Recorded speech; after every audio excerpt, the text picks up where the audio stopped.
자, 오늘 말씀을 통해서 우리가 함께 은혜 받기를 원합니다. 역사 공부가 참 중요합니다. 역사 공부, 히스토리. 그래서 역사를 공부하는 게 중요합니다. 지혜자는 역사를 무시하지 않아요. 그리고 우리가 지나간 과거의 역사는 오늘의 삶의 답이 그 역사 안에 있는 것입니다. 그래서 역사를 잘 들여다봐야 되죠. 역사를 기록하는 목적이 뭡니까? 미래를 위해서. 역사를 통해 주시는 교훈을 잘 살피고 또 어제보다 더 나은 오늘, 또 오늘보다 더 나은 내일을 살기 위해서는 우리가 역사를 들여다봐야 합니다. 과거를 잘 살펴보면 답이 있어요. 답이. 그래서 과거를 연구하면 연구할수록 그 과거 안에 미래가 보이는 것입니다. 근데 자세히 보면 여러분, 역사는 반복이라고 하죠. 리피트, 계속 반복되고 있는 것입니다. 그래서 흔히 그런 얘기하죠. 우리가 역사를 통해서 배우는 것은 역사를 통해서 아무것도 배우지 못한다는 것을 배웠다.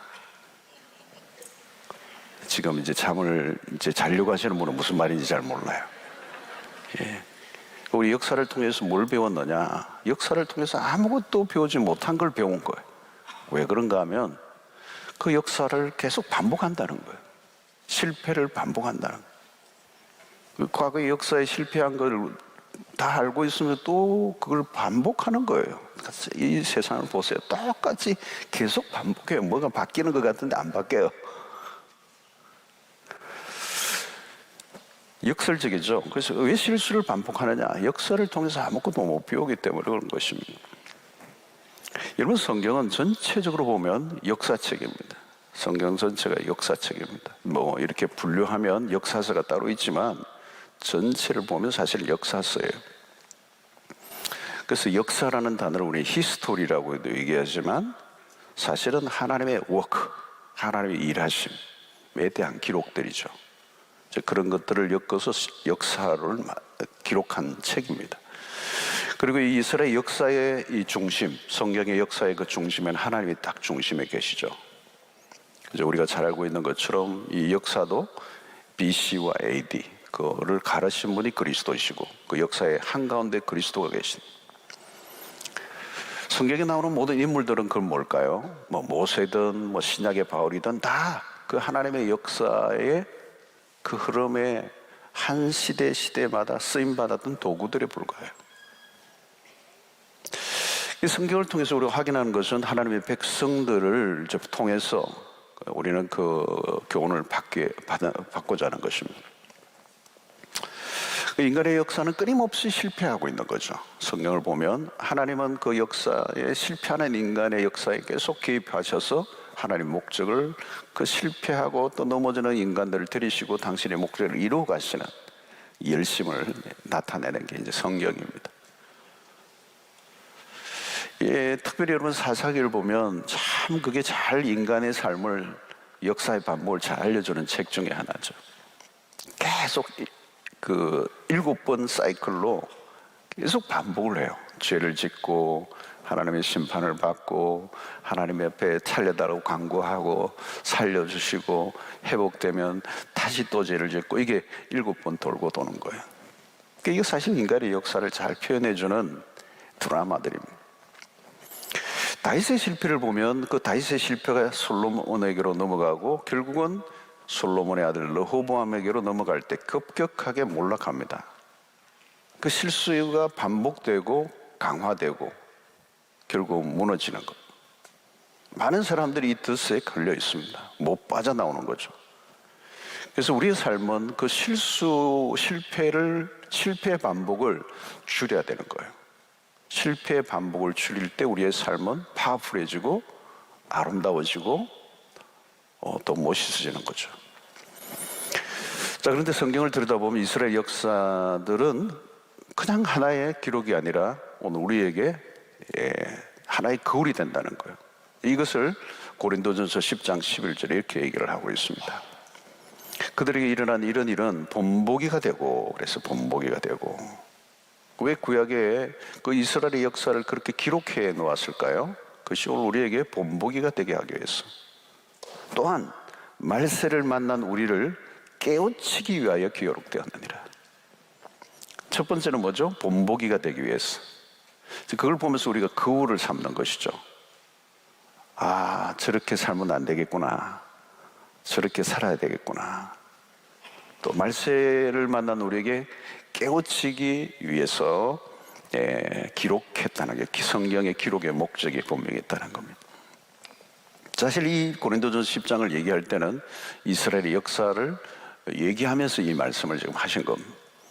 그래서 이스라엘 역사는 한 나라의 얘기가 아니고 오늘 역사 속의 모든 사람들에게 동일하게 주시는 교훈이 될 수가 있습니다.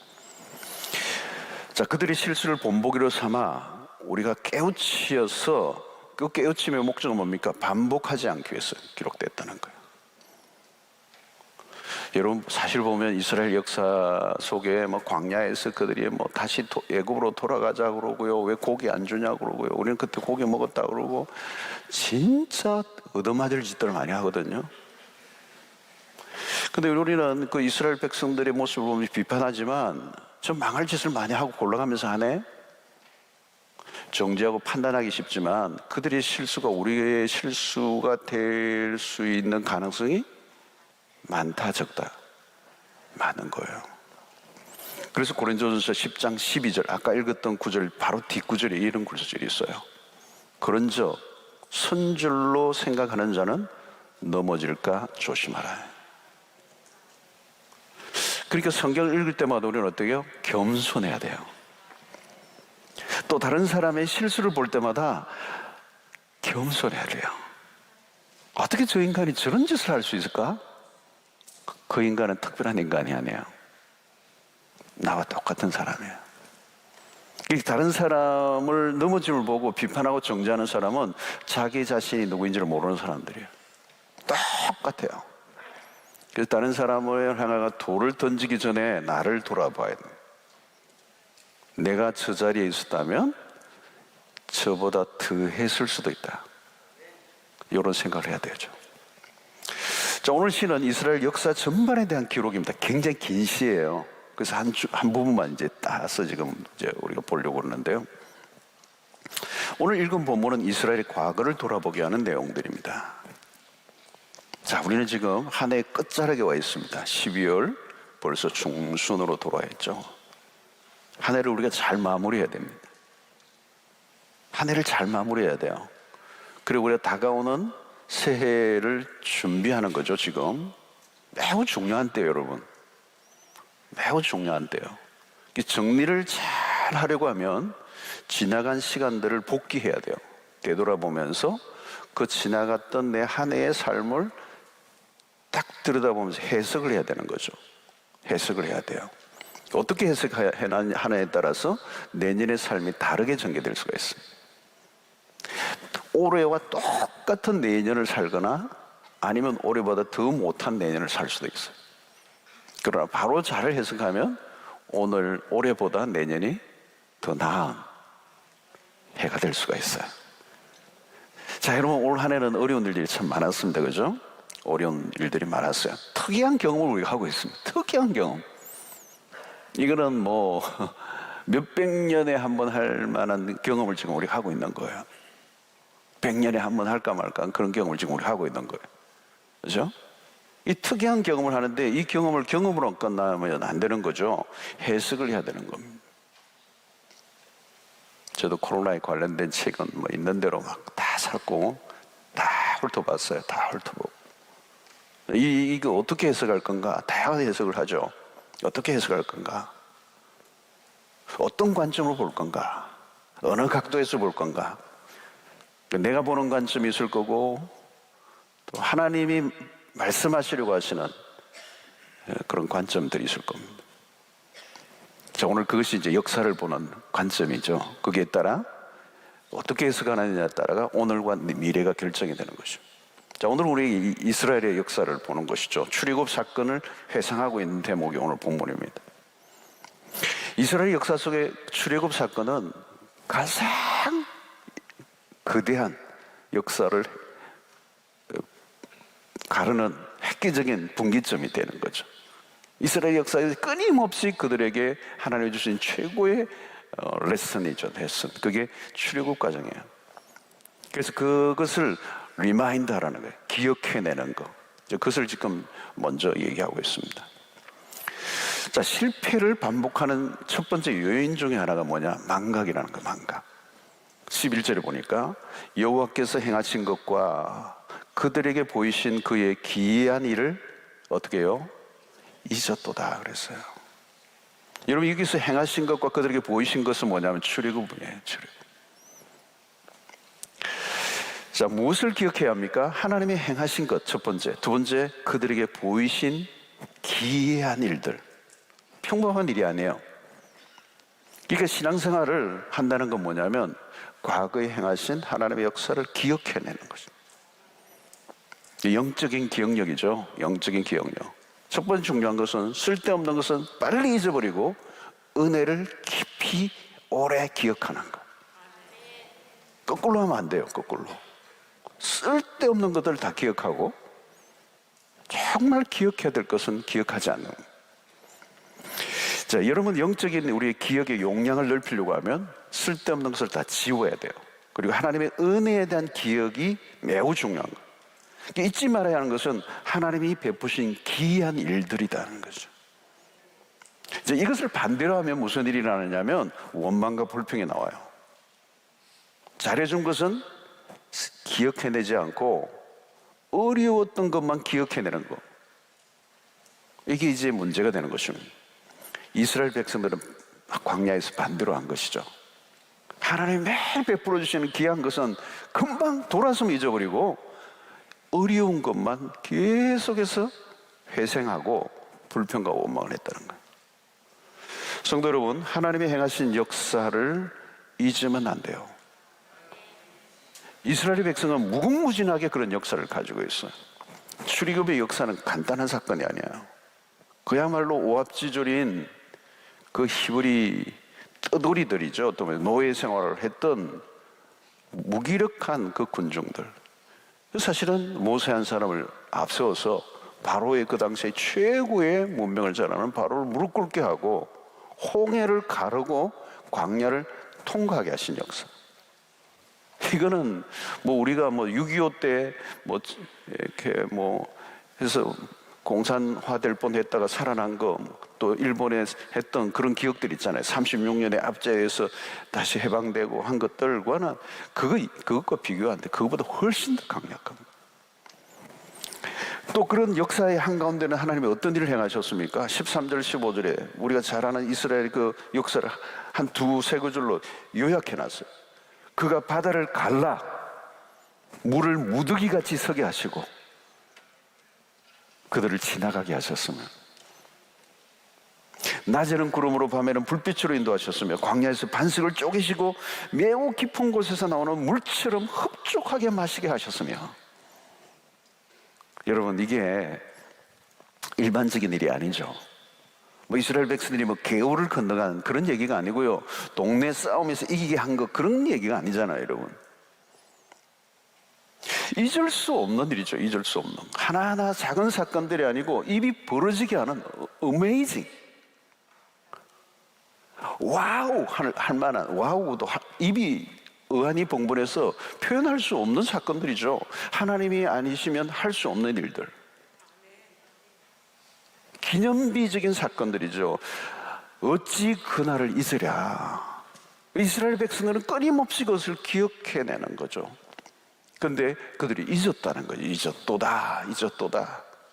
여러분, 여기 잊는다는 말은 여기는 뭐가 들었냐면 의도성이 있어요. 의도성.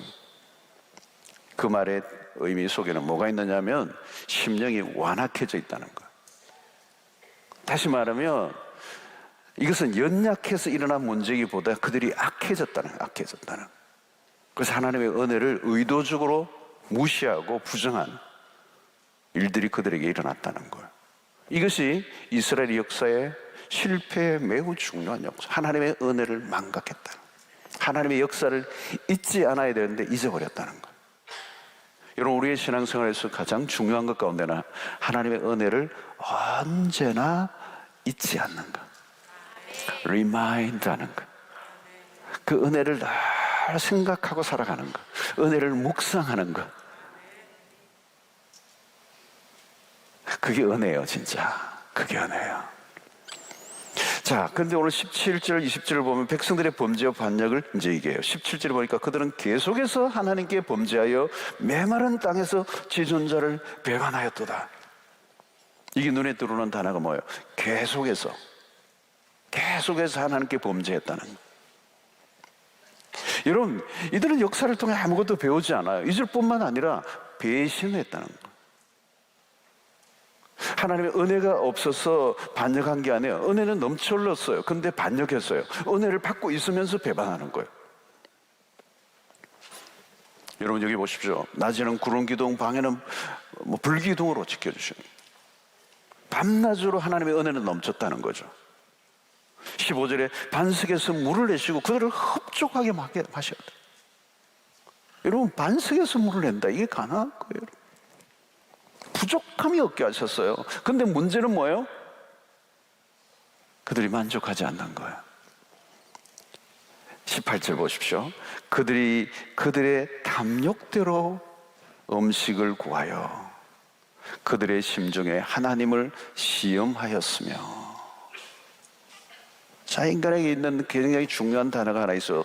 탐욕대로 음식을 구했다는 거예요. 인간의 악의 뿌리가 있어요, 여러분. 악의 뿌리. 아무리 회개해도 우리 안에 죄의 잔재가 남아있는데 그 가운데 하나가 뭐냐? 탐욕이라는 것입니다. 이 탐욕은 터진 웅덩이와 같아요. 아무리 채워도 채워지지 않는, 아무리 가져도 더 가지지 못해서 안달이 나는, 그 정도면 괜찮은데 만족을 못한다는 거죠.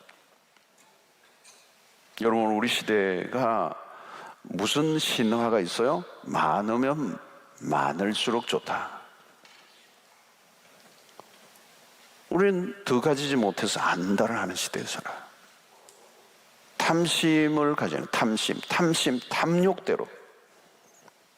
여러분, 이 탐욕은요, 일종의 심각한 결함이에요. 결함의 상태. 불치병과 같아. 조금 더 만족하지 못하는, 아무리 가져도 욕구불만에 시달리는 시대.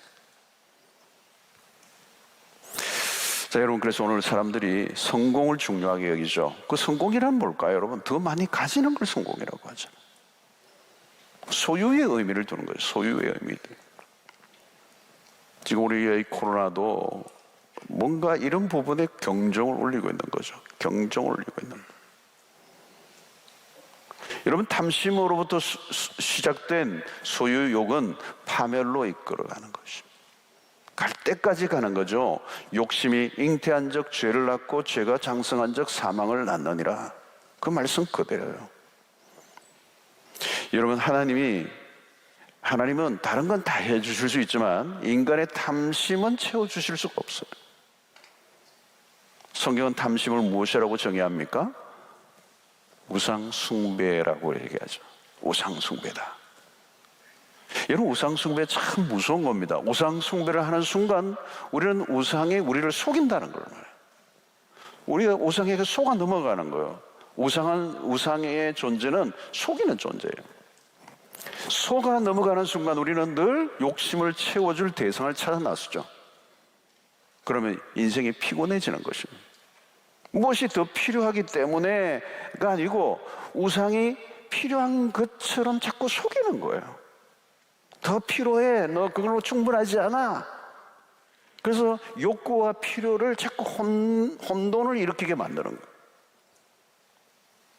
이게 여러분 굉장히 중요한, 오늘 우리 시대를 뒤덮고 있는 무서운 거예요. 우상이에요, 우상.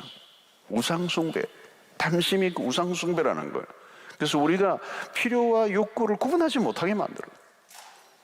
그러면 멈추지를 못하는 겁니다. 멈추지 못하면 어때요? 끊임없이 내가 가지고 있는 모든 에너지를 그 탐심을 채워오는 일에 다 쏟아부어야 돼요. 그리고도 만족할 수 없는 거죠. 그리고 비극적으로 끝이 나는 것입니다. 오늘 여러분 이 본문에서도 알 수 있는 것처럼 하나님 우리의 필요를 채워주세요. 29절을 보면 그들이 먹고 심히 배불렀나니, 이게 뭡니까 여러분? 심히 배불렀다는 거예요. 하나님이 그들의 원대로 그들에게 주셨다는 거예요.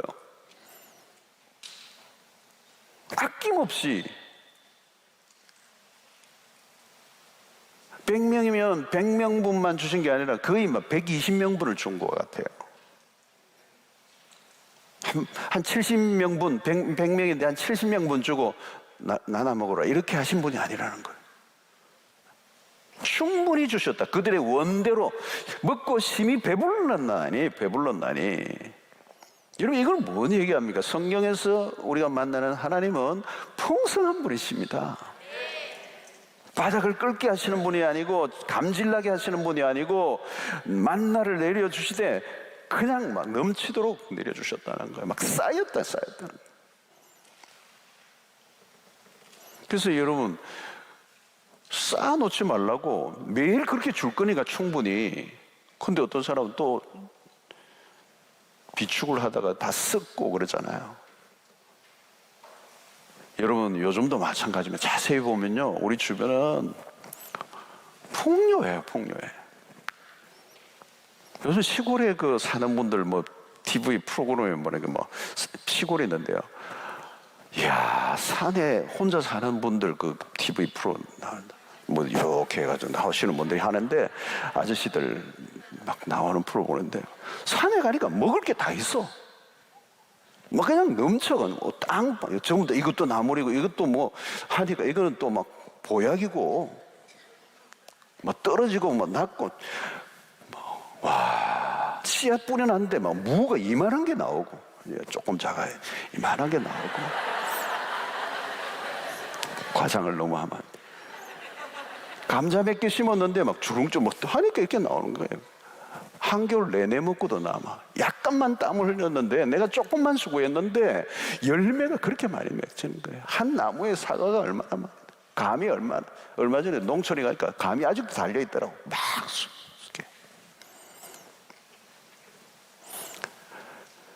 그런데 여러분 무슨 일이 일어나요? 30절 보십시오. 그러나 그들이 그들의 욕심을 버리지 아니하여 그들이 먹을 것이 아직 그들의 입에 있을 때에, 와, 재미있는 표현이에요 여러분. 그들이 먹을 것이 아직 그들의 입에 있을 때에도 만족하지 못하는 거예요. 먹을 것이 떨어진 게 아니에요. 부족함이 아니에요. 실컷 먹고 또 먹으면 먹을 것이 아직 있고 그 먹게 입에 물려 있는데도 그들은 만족하지 못했다는 거예요. 이게 인간의 모습을 보여주는 겁니다. 원인은 뭐죠? 욕심 때문에.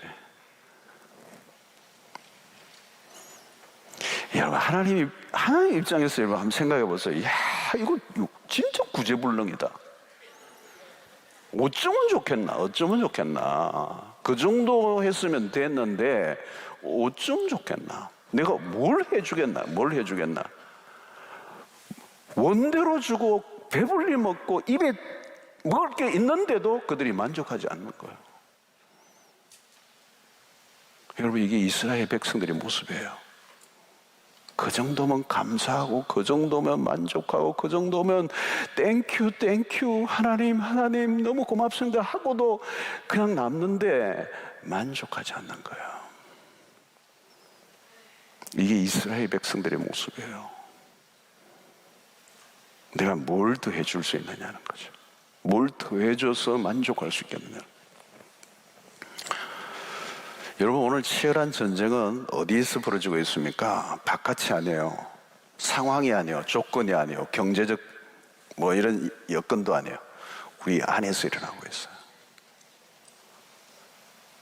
필요를 위해 싸우는 게 아니라 욕망과의 싸움이에요. 외적 규모는 어마어마하게 커졌어요. 우리나라. 그런데 내면 속에는 다 쪼그라들었어요.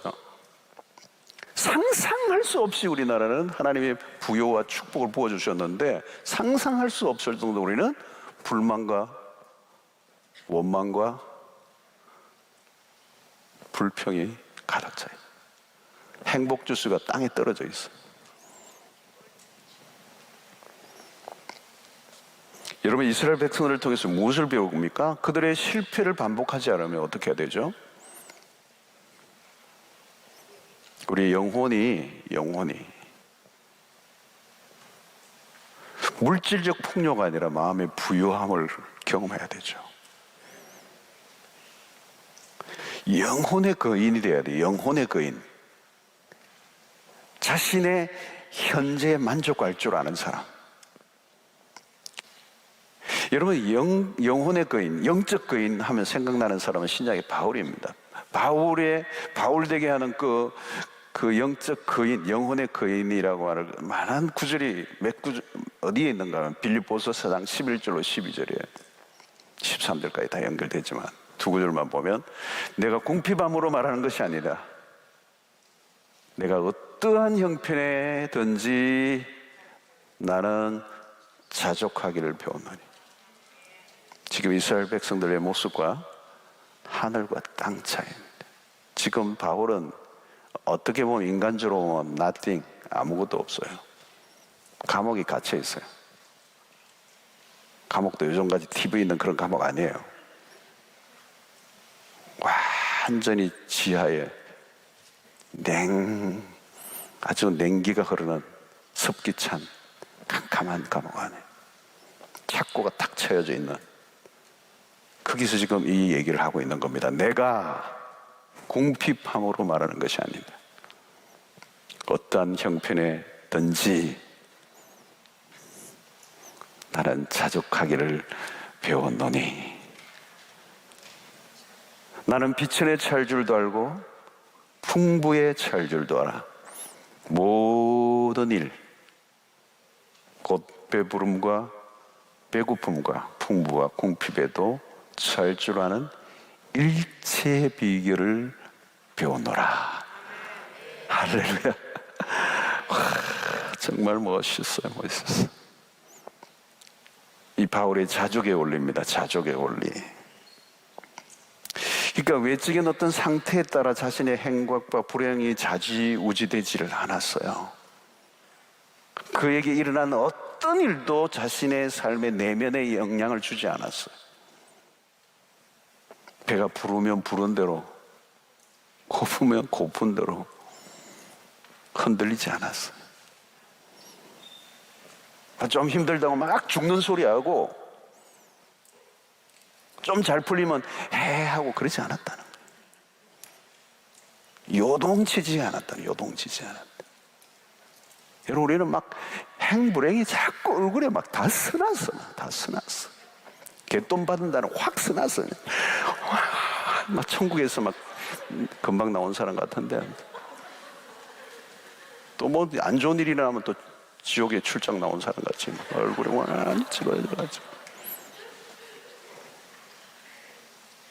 여러분, 바울은 그렇지 않아요. 여러분, 어떠한 모든 일.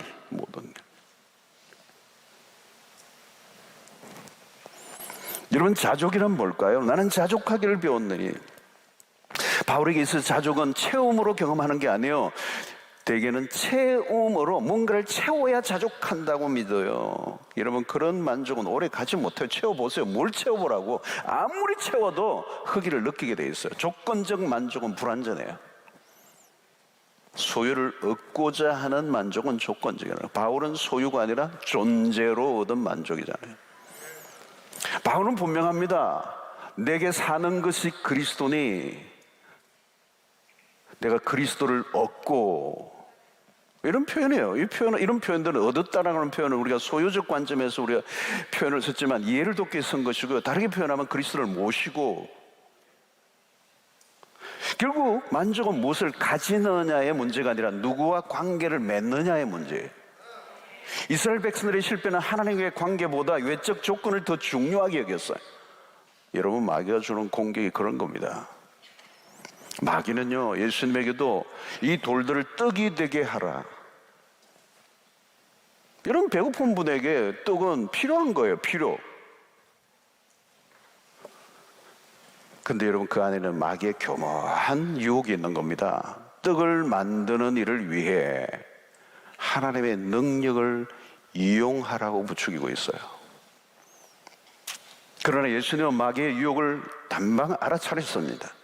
예수님은 아버지의 관계 안에서 만족하는 법을 알고 계신 분이에요. 우리는 하나님을 섬기는 일보다 하나님을 이용하여 무엇인가를 얻어내려고 해요. 마귀는 하나님은 우리가 요구하는 대로 무엇인가를 계속 제공해 주는 분으로 오해하게 만듭니다. 그래서 결국은 하나님이 아니고 하나님이 하나님으로부터 오는 그 무엇을 쫓게 만드는, 결국은 그것은 우상숭배로 빠지게 되는 것입니다. 여러분, 자족한 사람들의 특징은 그리스도 외에 다른 것에는 별로 관심이 없어져요. 점점 줄어들어요. 성공할 필요도 없어요. 성공하려고 할 이유가 없어요. 그냥 그리스도의 관계 안에서 내가 살아가는 거예요. 그게 때로는 세상 사람들이 보기에는 실패라고 할 수도 있을 것인지는 몰라도 나는 그리스도와 함께 살아가는 거예요. 그게 사명의 길이죠, 사실은. 여러분, 저절로 여러분 그리스도에게 초점을 맞추고 그리스도와 관계를 맺고 살아가면요, 다른 삶은 다 심플해져요. 다 심플해져요. 뭘 먹을까 별로 상관없는 거예요. 뭘 입을까 별로 상관없어. 아니 어떤 분은 맛집을 막 쫓아다니는데 늘 어느 집에 가도 맛있는 사람이 있어요. 그때 맛집 갈 이유가 없어. 다 맛있는데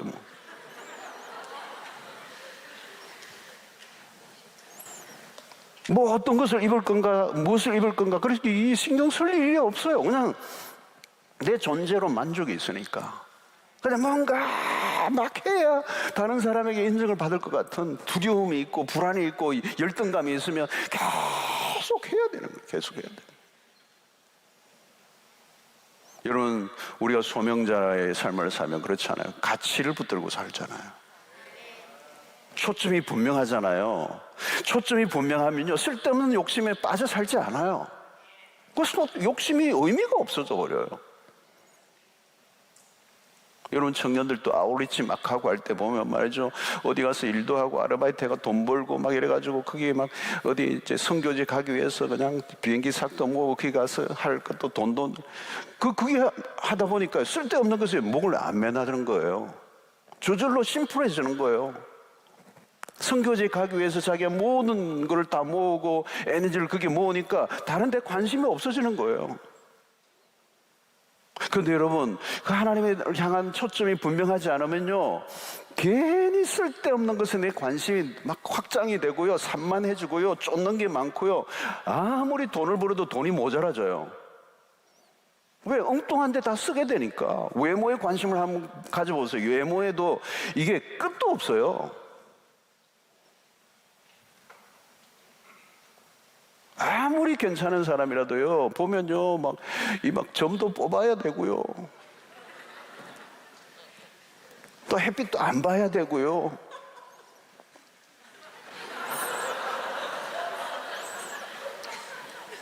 주름살 이거 막 없애려고 막 그러고 말이죠. 그 배꼽까지 올라가고 막 그러잖아요. 어떤 사람은 턱선에 신경을 되게 써대, 턱선. 그래서 살 빼고 이래가 턱선을 해가지고 사진 찍을 때도 이렇게 하고 막 그러더라고요. 신경 쓸 거 없어요, 여러분.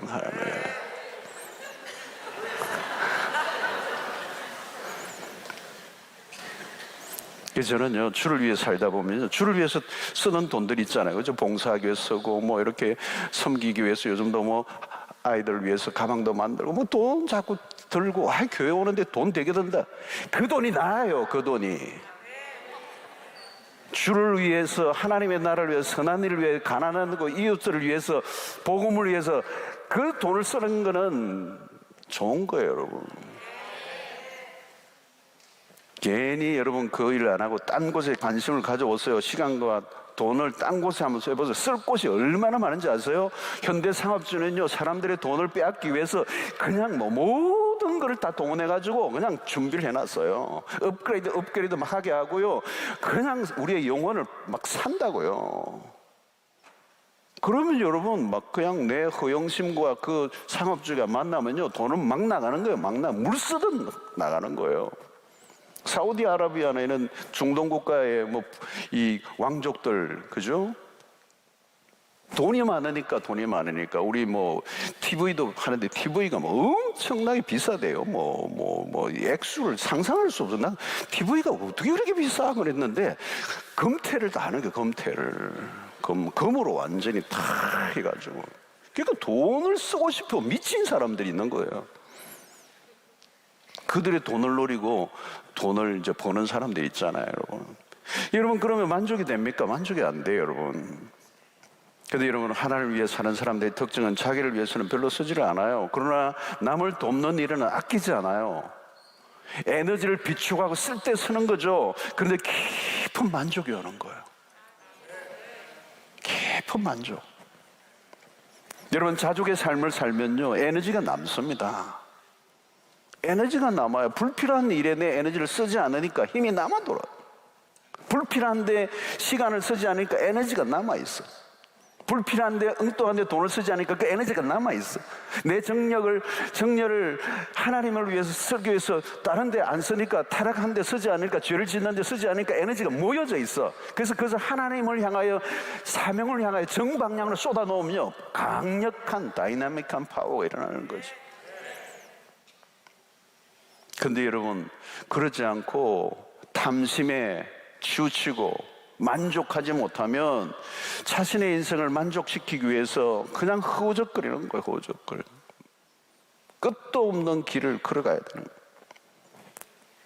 자족을 하고 감사하고 하나님이 주신 그 자원들을 하나님의 선하신 목적을 위해서 아름답게 흘려보낼 수 있는 사람들은 바울처럼 영혼이 큰 사람들이에요. 영혼의 그인들이에요. 그들은 어떤 형편에 처하든지 자족하기를 배웠던 것이죠. 그들이 승리의 삶을 사는 것이, 이 은혜가 있게 되기를 축원합니다. 자족하는 은혜. 입에 물고 있고도 감사하지 못하고 만족하지 못하는 이스라엘 백성들의 전체를 반복하지 않고 사도 바울처럼 내가 어떤 형편에 처하든지 자족하기를 배웠다. 내게 능력 주시는 자 안에서 내가 모든 것을 할 수 있었습니다. 이 고백이 있게 되기를 축원합니다. 자, 오늘 19절 20절을 보면 이스라엘의 실패가 또 나와요. 하나님에 대한 불신이죠. 19절 20절에 보니까 그뿐 아니라 하나님을 대적하여 말하기를 하나님이 광야에서 식탁을 베푸실 수 있으랴. 보라, 그가 반석을 쳐서 물을 내시니 시내가 넘쳤으나 그가 능히 떡도 주시며 자기 백성을 위하여 고기도 예비하시랴 하였도다. 이 말은 하나님은 자신들이 원하는 것을 다 채워줄 수 없는 분이라고 보았다는 거예요. 하나님이 광야에서 어떻게 식탁을 베푸실 수가 있으랴. 반석을 쳐서 물을 내셨지만 그가 능히 떡도 주시고 고기도 주실 수 있을까? 하나님이 베푸신 것에 만족하지 못할 뿐만 아니라 하나님을 불신하고 있는 것입니다. 자, 이들은 억지 논리를 펴고 있어요. 이것은 마치 무엇과 같은가 하면 밥을 주신 것에 대해서 감사하지 않고 디저트를 주시지 않은 것을 불평하고 있는 것 같아요. 집이 없다고 해서 집을 주니까 가구는 왜 안 채워주느냐는 거예요. 하나를 주면 둘을 원하고, 둘을 주면 셋을 원하고. 이런 원망과 불평의 건재는 뭐가 있습니까? 하나님에 대한 불신의 마음이 있었다는 거예요. 치명적인 약점은 뭡니까? 기적을 보았지만 기적을 베푸신 하나님을 믿지 않고 있었다는 거예요. 배가 터지도록 먹고 살면서도 하나님을 하나님으로 인정하지 않고 있었다. 여러분, 예수님 시대도 마찬가지였습니다. 예수님의 기적의 떡을 먹고도 사람들은 예수를 믿지 않았습니다. 기적의 체험은 구하지만 기적을 베푸신 하나님을 따르지 않았습니다. 여러분, 하나님을 믿지 않으면 하나님이 베푸신 기적도 받아들이지 못해요. 마음이 강박한 사람들은 하나님의 하시는 일을 볼 수가 없었습니다. 눈앞에 죽은 자가 살아나도 그것을 인정하지 않는 거예요. 욕망이 너무 강한 것, 하나님의 은혜를 쉽게 망각하는 일, 그리고 이 모든 것이 바로 불신앙에서부터 비롯됐다는 것을 오늘 여기서 말씀합니다. 이것은 근본적으로 하나님에 대한 태도가 잘못되어 있었다. 그래서 22절에 보니까 이는 하나님을 믿지 아니하여 하며 그의 구원을 의지하지 아니한 때문이라. 여러분, 모든 일은 하나님의 은혜를 망각하고 주신 것에 만족하지 않고 그리고 끊임없이 불만족 속에 흐닥이고 있는 그 내면, 하나님의 은혜 속에 있으면서도 불구하고 그 은혜를 부정하는 이 근본적인 내면 안에는 여호와 하나님에 대한 불신앙이에요. 그들은 어떤 것을 구했지 하나님 그분에 대한 관심이 없었다는 거예요.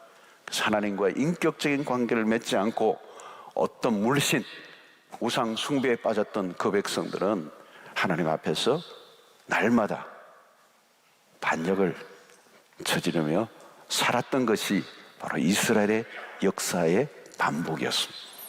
그래서 그 이스라엘 백성들의 그 거대한 광야 생활 속에서 그들이 했던 불신앙의 그 내면 안에는 바로 우상 숭배가 한가운데 들어있는 거예요. 하나님을 하나님으로 믿지 아니했다. 그래서 21절에 보니까 하나님의 분노하심이 나오죠.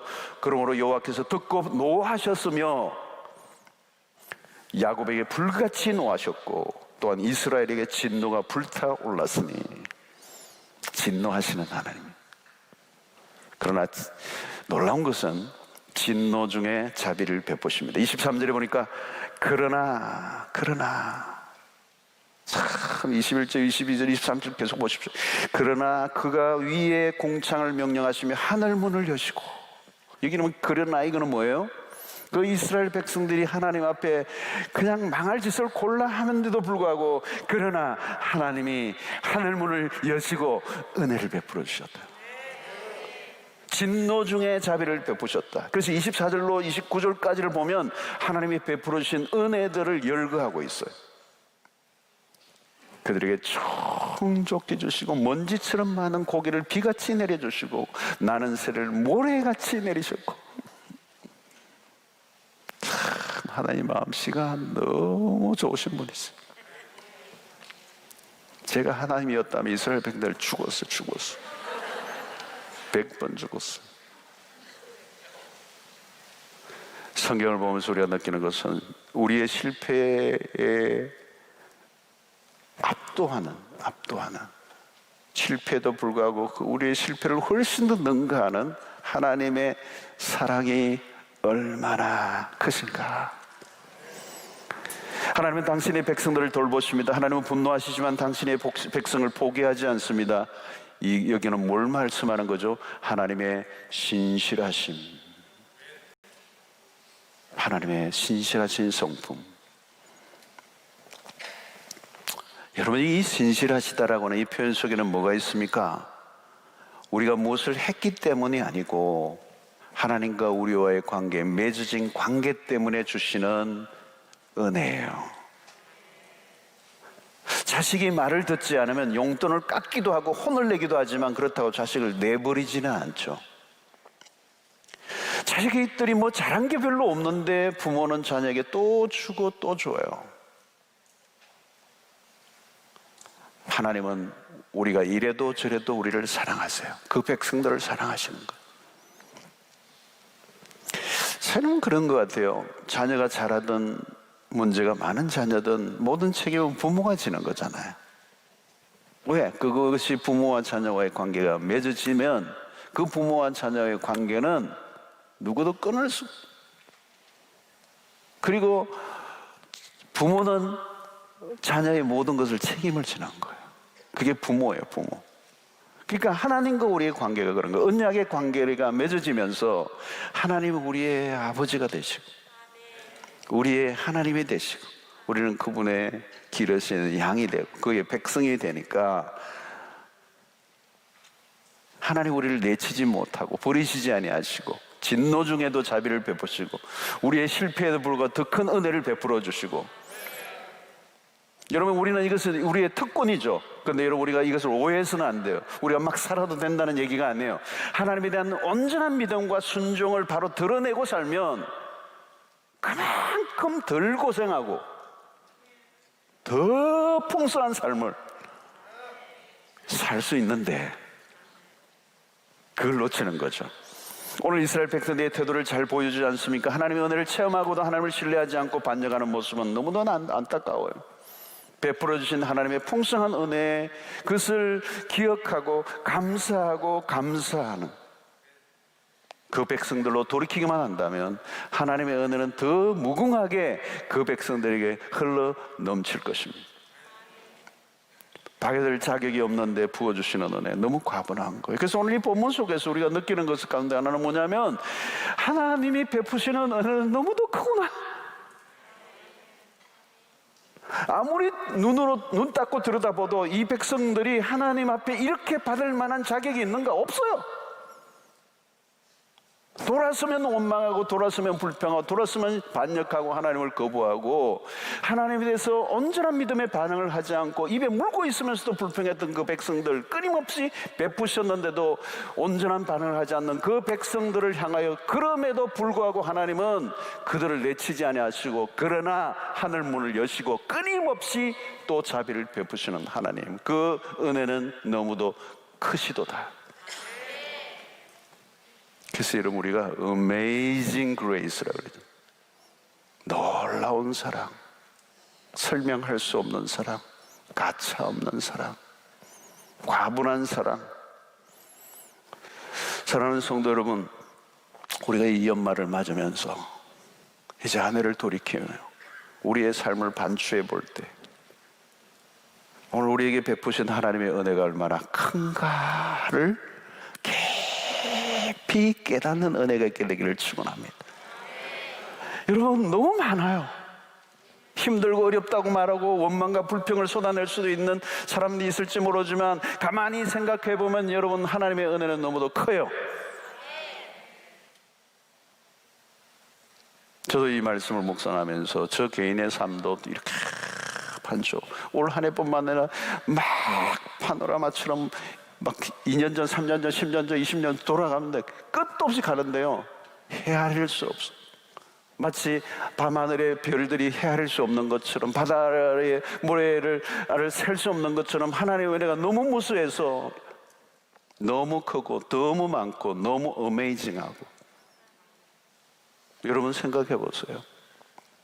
우리의 스스로는 절망적인 상태에 있는 사람들, 우리는 잘하는 게 죄밖에 짓는 것이 없는 사람들, 우리가 하나님의 십자가의 도를 깨닫기에는 너무도 턱없이 부족한 존재들, 구원 얻기 합당하지 않는 우리를 하나님 구원의 반열에 불러넣으시고 십자가의 도를 깨닫게 하시고 구원을 얻게 하시고 하나님의 백성 삼아주시고 하나님을 아버지라 부르게 하시고 천국을 소망하며 살게 하시니, 이 오늘날 같이 여러분 이런 세속 도시에 살고 참으로 무신론의 강세가 강력해지고 있는 이 시대 속에 우리가 믿음을 잃어버리지 않고 하나님의 백성으로서 이렇게 유지하고 살 수 있는 이 특권이야말로 얼마나 놀라운 것입니까? 오늘 오전에도 제가 목자들 교육할 때도 그 얘기를 했습니다만, 저는 불교의 집안에서 상상할 수 없는, 기독교와는 거리가 아무도 없는, 사돈과 팔촌 아니라 모든 것 다 받아 한 명도 예수 믿는 집이 없었던, 그리 철저히 불교 집안, 저를 소유하는 향냄새와 목탁 소리를 듣고 살았던 그 집안에 어느 날 복음이 들어오고 예수를 믿고 교회를 처음 갔는데, 너무도 그때 그날도 나는 잊을 수 없는 어린 시절에.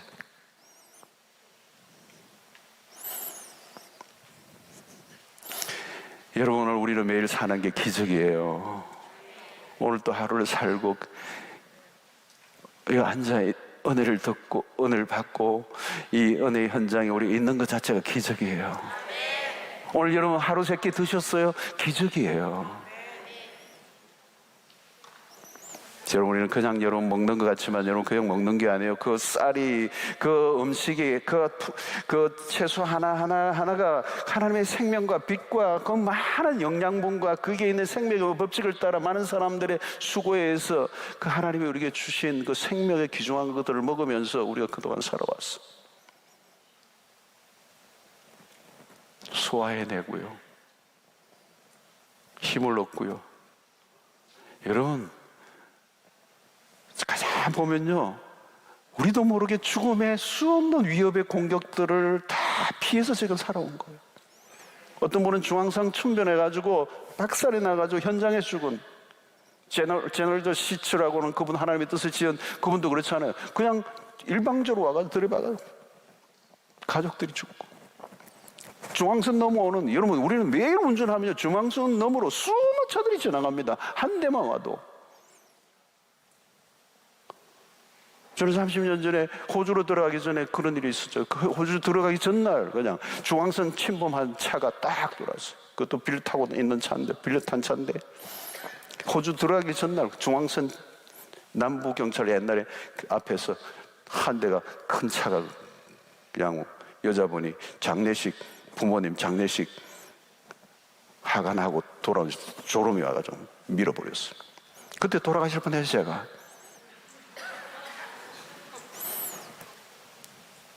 무척산 기도에서 제가 기도하러 가가지고 그 수영을, 그 기도만 해야 되는데 수영을 하다가, 그때 학생 때였으니까, 제 2살 위에 있는 교회 형님이 수영을 잘하고, 그 나도 이제 뜰 줄 알고 했는데 안 뜨더라고요. 그래가지고 꼬불꼬불 해가지고 돌아가실 뻔했어요. 그때 두 번째. 근데 막 죽을 힘을 다해서 이제 했는데 돌뿌리가 딱 걸려서 살아나왔어요. 그걸 탁 치고 나왔어요. 제가 그 기억이 나요. 연탄 가스에 2번 취해가지고 돌아가실 뻔했어요. 4번 죽을 뻔했어요.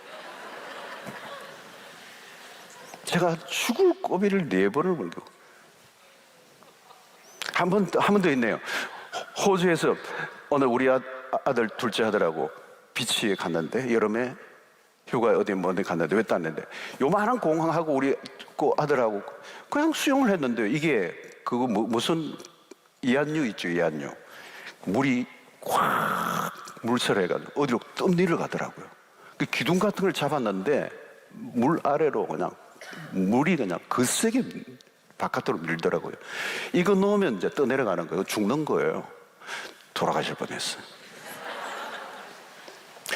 여러분, 그 외에도 내가 알지 못하는 사이에 수없는 죽음의 위협들이 있어요. 수없는 위협들이 있어요.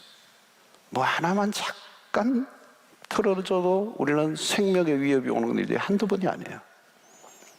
하나님이 살려주시고 또 살려주시고 또 살려주시고 살려주셔서 오늘 여기 온 거예요. 수없는 죽음의 고비가 있는데 살려주셔서 20년 사시고요, 30년, 40년, 50년, 60년, 70년, 80년, 90년 살아신 거예요. 기적의 연속이에요. 사랑하는 서로, 영적인 축복이 어디로 갔다 왔습니까? 하나님의 말씀이 깨달아지는 게 은혜예요. 은혜. 어떤 사람은 총을 갖다 대도 못 믿겠다는데 어떻게 해요, 여러분? 창세기 1장 1절이 안 믿어진다는데, 동정녀 마리아 탄생이 안 믿어진다는데, 그런데 우리는 믿어지는 게 얼마나 은혜예요, 여러분. 하나님의 은혜 안에서 우리가 평안을 누리고 돈으로 살 수 없는 자유를 누리고,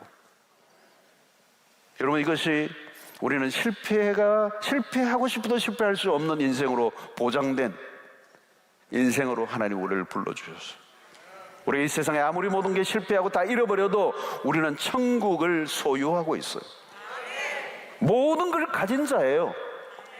우리는 죽어도 괜찮아요.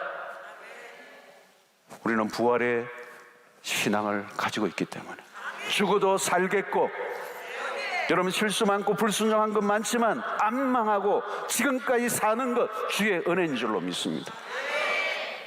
우리의 수준은 안 되는데, 우리는 실수 많았는데, 우리는 죄를 그렇게 많이 지었는데도 하나님 예수 그리스도 안에서 우리를 자녀 삼아주시고, 우리가 넘어지고 넘어지고 하나님 앞에 선한 일을 행하는 일이 하나도 없고 하나님 앞에 내세울 의의가 없음에도 불구하고 그리스도의 의로 우리를 덮어주사 우리를 의인으로 삼아주신 그 은혜 아래 우리가 살게 하신 것.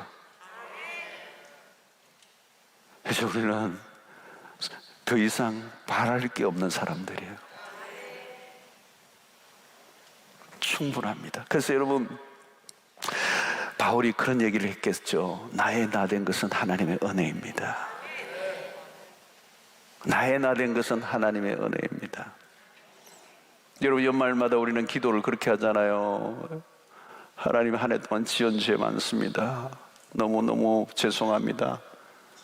그런 기도를 20년째 하고 있잖아요. 30년째 하고 있잖아요.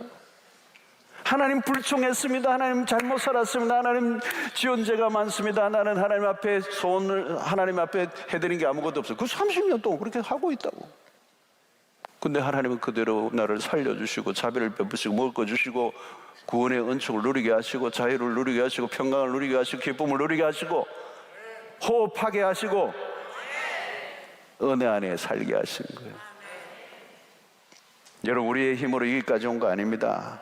내가 하나님을 따르고자 하는 열심보다 우리를 이끌어주시는 하나님의 열심이 더 크기 때문에 우리는, 여러분, 이제는 떨어져도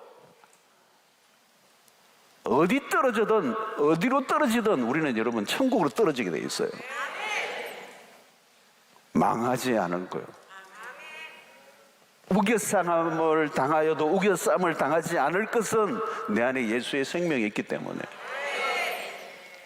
십자가가 우리에게 무엇을 말씀합니까? 십자가를 묵상해 보십시오. 우리가 자랑하는 것은 다 빛을 잃어버려요. 우리가 얼마나 심각한 죄인이며 저주 아래 있던 자인가를 알게 하시죠. 그럼에도 불구하고 우리를 품어주신 은혜. 여러분, 이 연말에 우리가 우리 자신을 돌아볼 수 있었으면 좋겠습니다. 우리에게 있는 모든 것은 하나님의 은혜예요. 충분히 주셨습니다. 여러분, 부어주시는 은혜예요. 모자람이 없어요. 하나님의 구하심, 그 풍성하신 은혜를 인정하시기를 바랍니다. 하나님, 나 이대로 충분해요. 시편 23편 1편의 다윗의 고백처럼 여호와는 나의 목자시니 내게 부족함이 없습니다. 충분합니다. 하나님 은총으로 나를 두르고 있습니다. 아쉬움이 없습니다. 지금 이대로 충분해요. 여러분, 우리가 우리 안에 있는 이 불만족의 영이 떠나가고 감사의 영으로 충만해지는, 여러분, 우리는 세상적인 빈곤의 문제가 아니에요. 하나님을 아는 지식이 부족하기 때문에, 하나님이 행하신 역사가 무엇인지를 잃어버리기 때문에 우리는 바알 숭배자가 되고 하나님을 예배하지 못할 때가 많아요. 바알의 풍요에 길들이지 않고 하나님 안에서 기뻐하는 삶을 누리시는 여러분들 되시기를 축원합니다. 지금 세상적인 것들이 바닥이 났다고 힘들어하는 분들이 있습니까? 그러나 다시 살펴보세요. 불평과 원망의 원인은 하나님과의 관계 안에서 일어나는 거예요.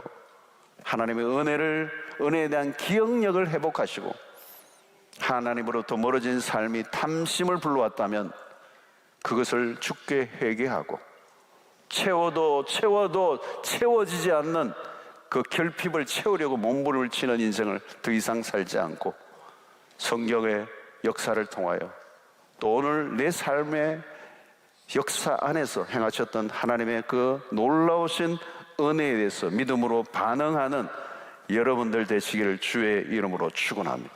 그래서 이스라엘 백성들의 역사의 그 실패를 반복하지 않는 것, 그래서 다시 우리의 삶에 그 쓸데없는 것에 우리의 에너지를 다 쏟아버리는 그 무모한 삶을 내버리고 주신 은혜를 감사하고 흘려보내고 불만족의 영에 빠져 원망과 불평으로 끊임없이 그 탐심을 채우려고 몸부림을 치는 이 세상의 한가운데, 그 지옥처럼 살아가는 세상의 한가운데 하나님만이 우리의 만족이십니다. 하나님만이 우리의 기쁨이십니다. 하나님만이 우리의 소망이십니다. 그 선포하고 그렇게 살아드리는 여러분들 되시기를 주의 이름으로 축원합니다.